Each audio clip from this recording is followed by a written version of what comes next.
Honda Activa, scooter की दुनिया का सबसे बड़ा नाम। लेकिन इतना बड़ा क्यों? अरे भाई 3 करोड़ से भी ज्यादा यूनिट जो बिक चुके हैं अब तक, तभी तो सड़क पर बस खड़े हो जाइए, 1 मिनट के अंदर कम से कम 20-30 एक्टिवा तो आपको दिखे जाएंगे।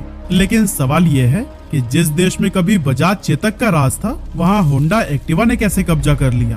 कैसे एक्टिवा ने उस मानसिकता को तोड़ा कि स्कूटर सिर्फ लड़कियों के लिए होते हैं? कैसे एक्टिवा एक सिंबल बना जो जेंडर, एज, सिटी या विलेज नहीं देखता, बस चलता ही जाता है।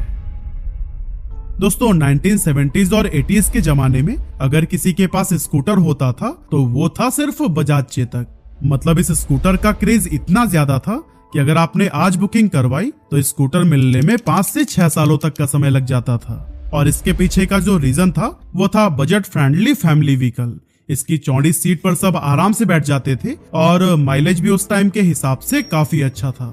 लेकिन फिर दूसरी तरफ इंडिया में एक अलग ट्रेंड ने पैर पसारना शुरू कर दिया था। कॉलेज बॉयज और यंग जनरेशन को स्कूटर नहीं बल्कि एक ऐसी स्टाइलिश और फास्ट मोटरसाइकिल चाहिए थी जो कि उनकी पर्सनालिटी को मैच करे।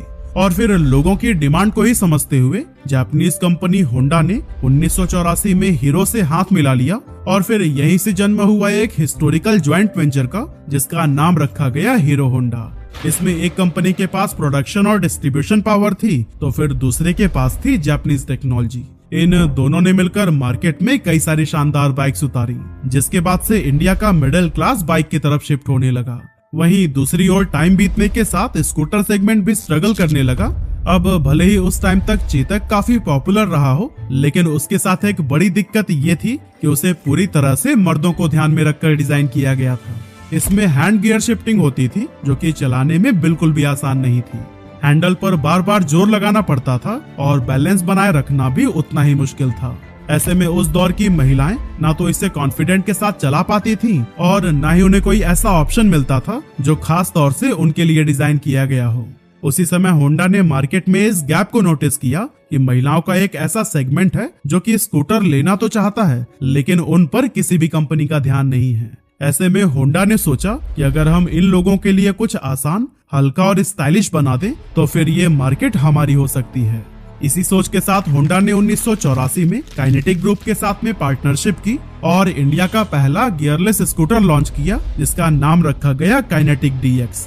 अब ये कोई नॉर्मल स्कूटर नहीं था, इसमें ऑटोमेटिक ट्रांसमिशन था, यानी न क्लच का झंझट, न गियर बदलने की टेंशन और न ही चलने में कोई स्ट्रगल। बस आराम से सीट पर बैठिए, एक्सीलेटर घुमाइए और स्कूटर फर्राटे से चल पड़ता था।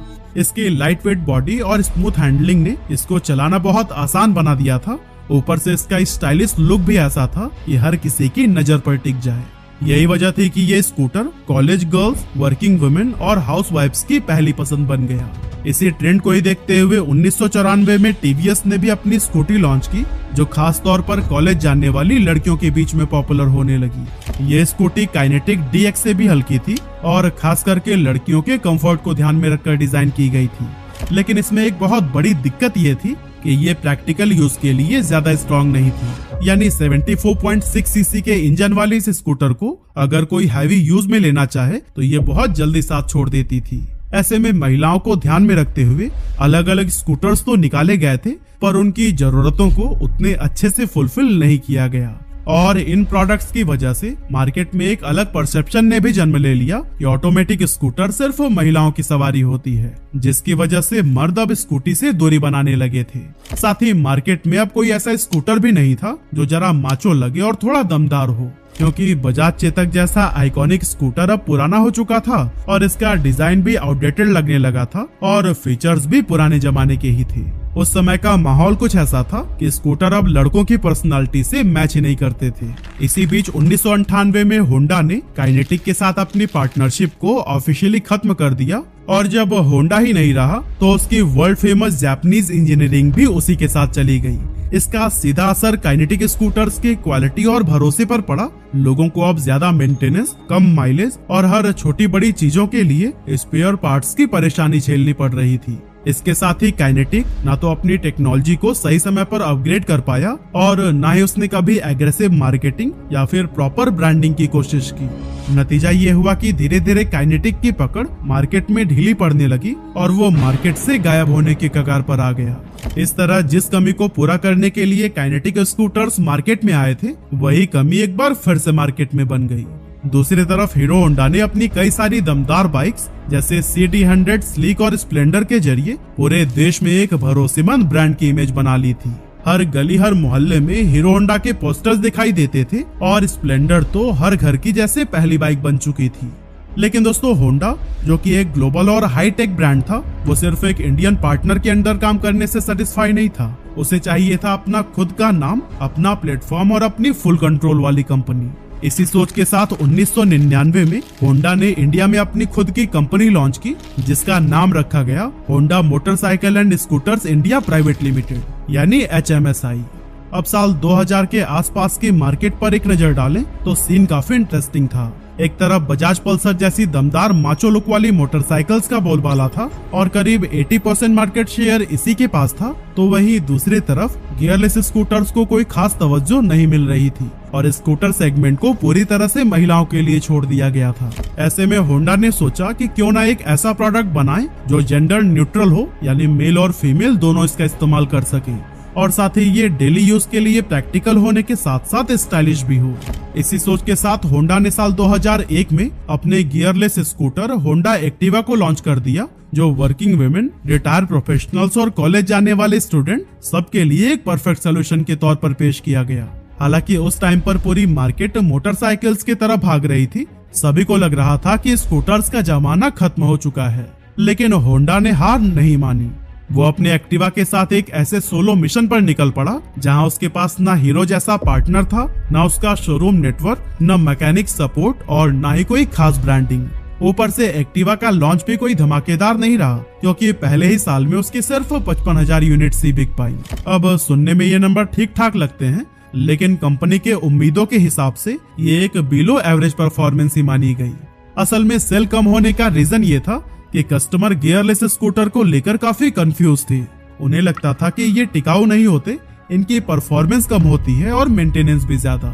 लेकिन होंडा एक्टिवा ने उनकी इस सोच को पूरी तरह से बदलने का ठान लिया था। जो लोग पहले गियरलेस स्कूटर्स को लेकर हिचकिचा रहे थे, उन्होंने जब एक्टिवा को चलाया तो उसकी सिंप्लिसिटी और कंफर्ट ने सबका दिल जीत लिया। और फिर धीरे धीरे एक्टिवा एक ऐसा भरोसेमंद नाम बन गया जो कि हर घर की जरूरतों के हिसाब से बिल्कुल फिट बैठता था।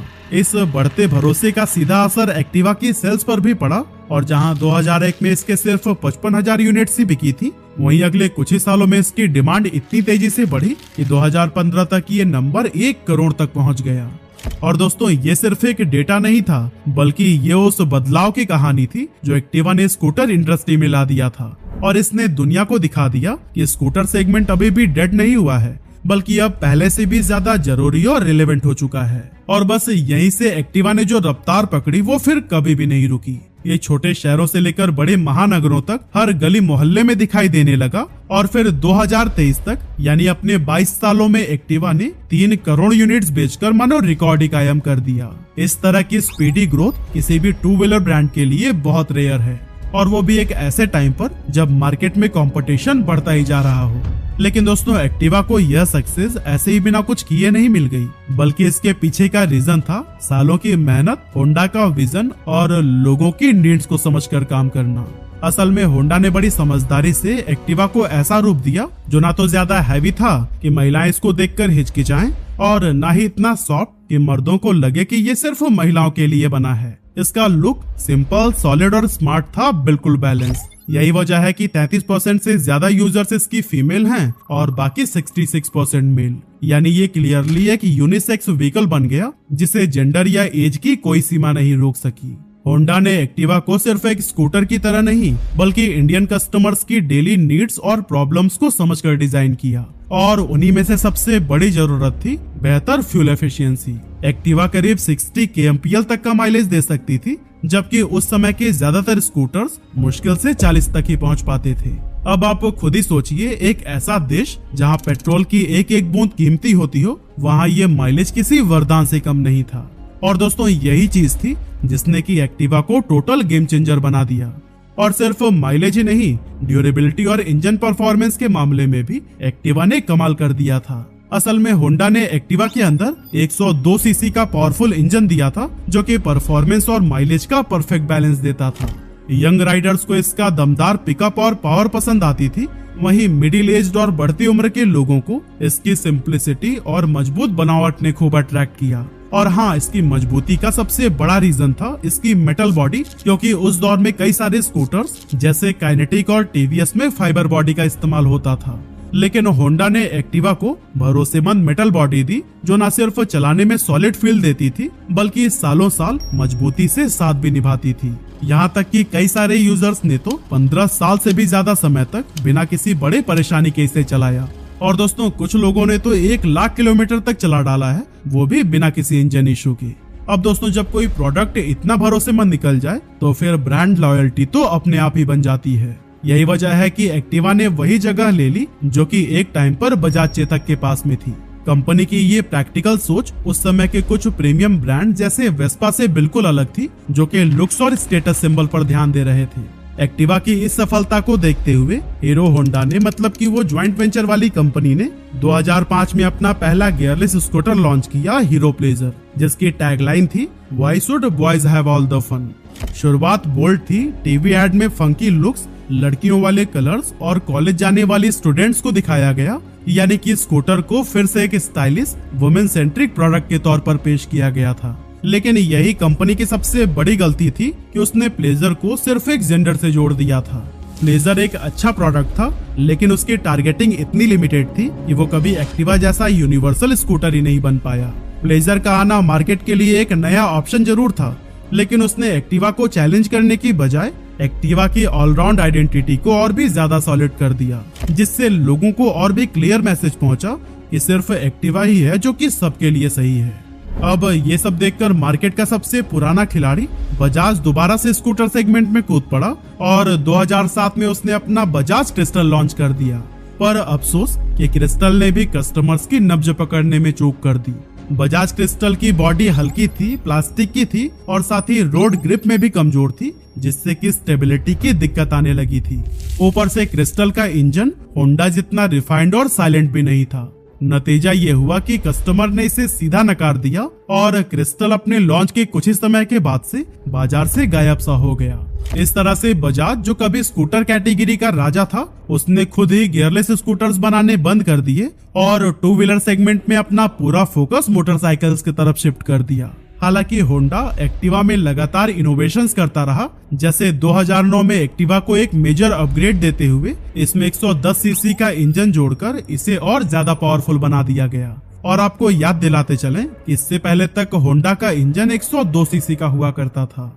ये बदलाव एक्टिवा के लिए बहुत बड़ा गेम चेंजर साबित हुआ, क्योंकि यही मॉडल होंडा का सबसे ज्यादा बिकने वाली स्कूटर बना। इवन आज भी एक्टिवा 110 की हर महीने 2 लाख से भी ज्यादा यूनिट्स बिकती है। लेकिन दोस्तों, फिर आया साल 2010, जो कि होंडा के लिए एक बहुत ही मुश्किल साल साबित हुआ। असल में होंडा उस टाइम इंडिया में एक नहीं बल्कि 2 अलग अलग रोल निभा रही थी। जैसे कि एक तरफ वो हीरो के साथ मिलकर हीरो होंडा के नाम से मोटरसाइकिल्स बना रहा था, वहीं दूसरी तरफ होंडा अपने खुद के दम पर बाइक और स्कूटर सेगमेंट में अपना प्रोडक्ट लॉन्च कर रहा था। लेकिन फिर 2010 में हीरो ने होंडा से अपनी पार्टनरशिप तोड़ दी और फिर इस ब्रेकअप के बाद बहुतों को लगा कि हीरो के बिना होंडा की पकड़ ढीली पड़ जाएगी। लेकिन हुआ इसका बिल्कुल उल्टा। होंडा ने हर दिन एक नई डीलरशिप खोलने का गोल रखा और सिर्फ 4 सालों में उसका नेटवर्क 1200 से बढ़कर 7000 से भी ज्यादा हो गया। रिजल्ट यह निकलकर सामने आया कि एक्टिवा अब सिर्फ मेट्रो सिटीज की पहचान नहीं रहा, बल्कि दूर दराज के इलाकों में भी पहुंचने लगा। इसी बीच सितंबर 2013 में, यानी सिर्फ 1 महीने में ही होंडा एक्टिवा की 1,41,996 यूनिट्स बिकी, जो कि होंडा की नॉर्थ अमेरिका में पूरे साल के सेल्स के बराबर थी। और फिर अप्रैल 2014 में तो कमाल ही हो गया। इकोनॉमिक्स टाइम्स की रिपोर्ट के अकॉर्डिंग एक्टिवा ने उस समय की सबसे ज्यादा बिकने वाली बाइक हीरो होंडा स्प्लेंडर को भी पीछे छोड़ दिया। ये पहली बार था कि किसी स्कूटर ने किसी बाइक को पीछे छोड़ दिया था, और वो भी हीरो होंडा स्प्लेंडर जैसी लीजेंड को, जो कि कई दशकों से इंडियन टू व्हीलर सेगमेंट में राज कर रही थी। एक्टिवा की ये अचीवमेंट सिर्फ एक प्रोडक्ट की जीत नहीं थी, बल्कि माइंडसेट का भी बदलाव था। लोगों ने पहली बार माना कि एक स्कूटर भी उतना भरोसेमंद, पावरफुल और प्रैक्टिकल हो सकता है जितनी कि एक मोटरसाइकिल। इस ब्रेक थ्रो के बाद होंडा ने कभी भी पीछे मुड़कर नहीं देखा। 2015 से 2019 के बीच होंडा ने एक्टिवा 3G, 4G और 5G जैसे अपग्रेडेड वर्जन्स लॉन्च किए और हर नया वर्जन पहले से बेहतर माइलेज, रिफाइंड डिजाइन और बढ़िया कंफर्ट लेकर आया। छोटे छोटे इनोवेशंस भी किए गए, जैसे कि ज्यादा अंडर सीट स्टोरेज, बेहतर सस्पेंशन और आसान स्टार्ट सिस्टम, जिसने कि इसे डेली लाइफ के यूज में और भी ज्यादा कन्वीनियंट बना दिया। फिर आया साल 2020, जब पूरे देश में BS6 एमिशन नॉर्म्स लागू हुए। अब यहाँ इस नियम के आने के बाद से कई सारी कंपनीज तो स्ट्रगल कर रही थी, लेकिन वहीं होंडा ने इसे ग्रोथ अपॉर्चुनिटी की तरह लिया। एक्टिवा 6G में उन्होंने पहली बार फ्यूल इंजेक्शन टेक्नोलॉजी दी, जो कि एक सेंसर बेस्ड इलेक्ट्रॉनिक सिस्टम है। ये ऑटोमेटिकली कैलकुलेट करता है इंजन को कितनी हवा और कितनी फ्यूल चाहिए और फिर उसे एग्जैक्ट उसी मात्रा में ही सप्लाई करता है। इससे न सिर्फ राइड और भी ज्यादा स्मूथ हुई, बल्कि एमिशंस भी कम हुए, यानी कि यूजर्स को भी फायदा और एनवायरनमेंट को भी। यही वजह थी कि इसकी डिमांड सिर्फ भारत तक सीमित नहीं रही, बल्कि होंडा ने एक और बड़ा कदम उठाते हुए एक्टिवा का एक्सपोर्ट भी शुरू कर दिया। अब दोस्तों इसके दो फायदे हुए, एक तो एक्टिवा की ग्लोबल पहचान और क्रेडिबिलिटी बढ़ी और दूसरा भारत ने खुद को एक मजबूत मैन्युफैक्चरिंग और एक्सपोर्ट हब के रूप में एस्टेब्लिश कर दिया। यानी कि एक्टिवा की सक्सेस अब सिर्फ एक कंपनी नहीं, बल्कि इंडिया की ग्रोथ स्टोरी का हिस्सा बन गई। आज भी एक्टिवा की पकड़ स्कूटर मार्केट पर सबसे मजबूत है। फाइनेंशियल ईयर 2024 में इसकी एनुअल सेल 22.5 लाख यूनिट्स के भी ऊपर रही, जो कि बाकी बचे टॉप 5 स्कूटर्स की कंबाइंड सेल के बराबर है। और 2025 में तो ये आंकड़ा 25 लाख के नंबर को भी क्रॉस कर गया है। एक्टिवा का मार्केट शेयर अब भी 50% से ज्यादा है और सेल्स के मामले में ये अपने सभी कॉम्पिटिटर्स से मीलों आगे है। होंडा ने ये साबित कर दिया कि अगर प्रोडक्ट दमदार हो और मार्केट की सही समझ हो तो एक सिंपल सा दिखने वाला स्कूटर भी लेजेंड बन सकता है। अब वैसे आगे आने वाले टाइम में इलेक्ट्रिक व्हीकल की डिमांड आने वाली है और होंडा अपने इलेक्ट्रिक बाइक और स्कूटर के साथ में वहां पर कैसा परफॉर्म करेगा, ये तो आने वाले टाइम में ही पता लगेगा। लेकिन इसमें कोई डाउट नहीं है कि एक्टिवा हिस्ट्री के बेस्ट स्कूटर्स में अपनी जगह बना चुका है।